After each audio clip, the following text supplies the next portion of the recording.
लाल button को दबा के सब्सक्राइब करें हमारे चैनल को और क्लिक करें बेल आइकॉन को ताकि आपको आने वाली वीडियोस मिलती रहें बिल्कुल free. Hit the red button for subscription and click the bell icon for upcoming videos, it's free. Stanzas April 1814।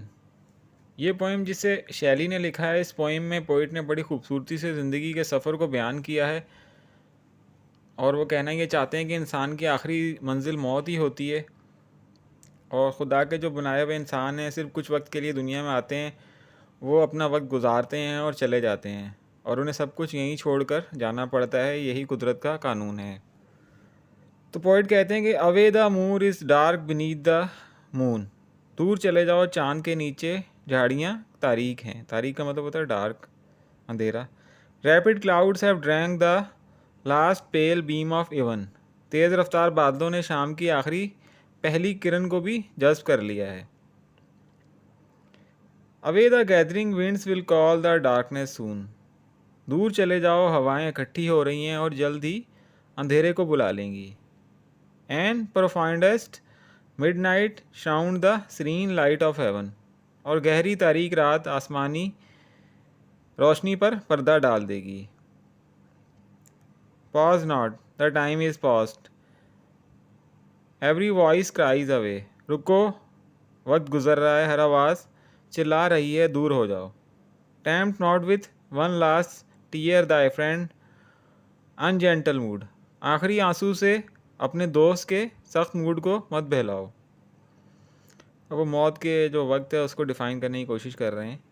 Dai lover's eye so glazed and cold, dares not entreat thy stay, तुम्हारे आशिक की निगाह जो चमकदार और सर्द है, तुम्हारी मिन्नत नहीं करती कि तुम ठहरो। यानी जब वो कहने के चाह रहे हैं जब मौत आ जाती है तो कोई भी चीज़ अगर उसे रोकने की कोशिश कर रही है तो नहीं रोक पाती।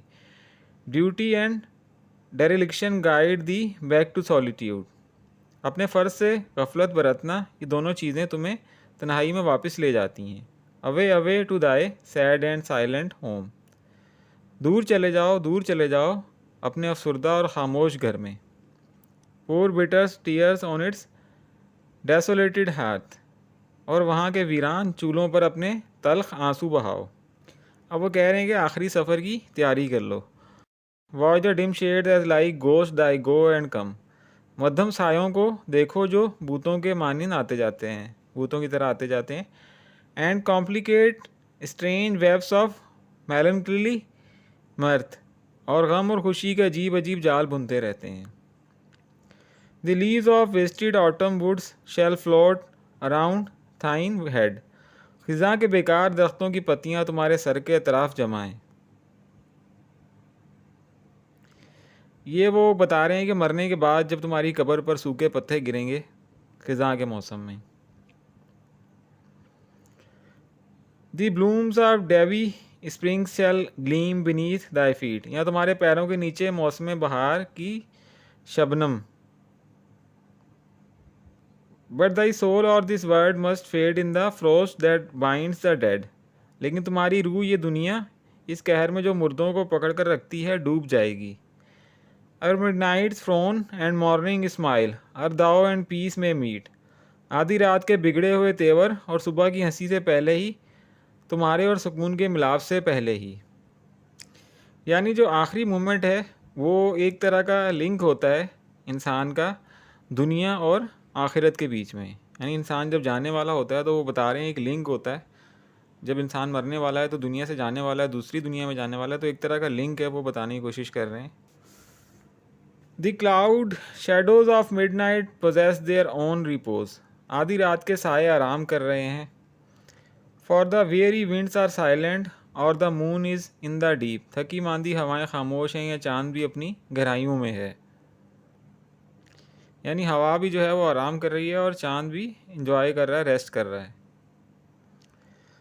सम respite to its turbulence unresting ocean knows, बेताब समुंदर के हंगामों में भी कुछ खामोशी तारी है। यानी समुंदर भी कुछ देर के लिए खामोश है। वट एवर मूव्स और टॉयल्स और Greaves hath it's appointed sleep, जो चीज़ भी हरकत करती है, मेहनत करती है या तकलीफ़ें उठाती है, उसको मुकर्रर वक्त पर नींद आती है। यानी इनका एक सिस्टम है जिसके तहत ये लोग चलते हैं और एक रात के टाइम या किसी वक्त ये आराम करती हैं चीज़ें जो भी खुदा ने बनाई हैं। हवा है, चाँद है, सूरज है और समुंदर है। Thou in the grave shall rest, yet till the phantoms flee. तुम कब्र में आराम करो यहाँ तक के वो तमाम साए भाग जाएं। Which that house and health and garden made dear to thee erewhile. जो इस घर, झाड़ियों और बाग से मुतालिक थे, जो तुम्हें इससे कबल अजीज़ थे। यानी दुनिया में जो चीज़ें तुम्हें बहुत अजीज़ थी, तो कह रही हैं वो तुम्हारे किसी काम की नहीं रहीं, या तुम्हें उनको छोड़ कर ही जाना पड़ेगा। Thy resemblance and repentance and deep musings are not free. तुम्हारी यादाश्तें, तुम्हारे अफसोस और गमगीन नगमे आज़ाद नहीं हैं। From the music of two voices and light of one sweet miles. यानी वो कहना ये चाह रहे हैं कि मरने के बाद आपको अगर सुकून हासिल करना है तो ये सब चीज़ें, ये सब आवाज़ें, मुस्कुराहटें, इन सब को पीछे छोड़कर जाना पड़ता है। आपकी जो मेमोरी है, आपकी जो खुशियाँ हैं, जो आपकी सफरिंग है, वो सब दुनिया में ही रह जाती हैं।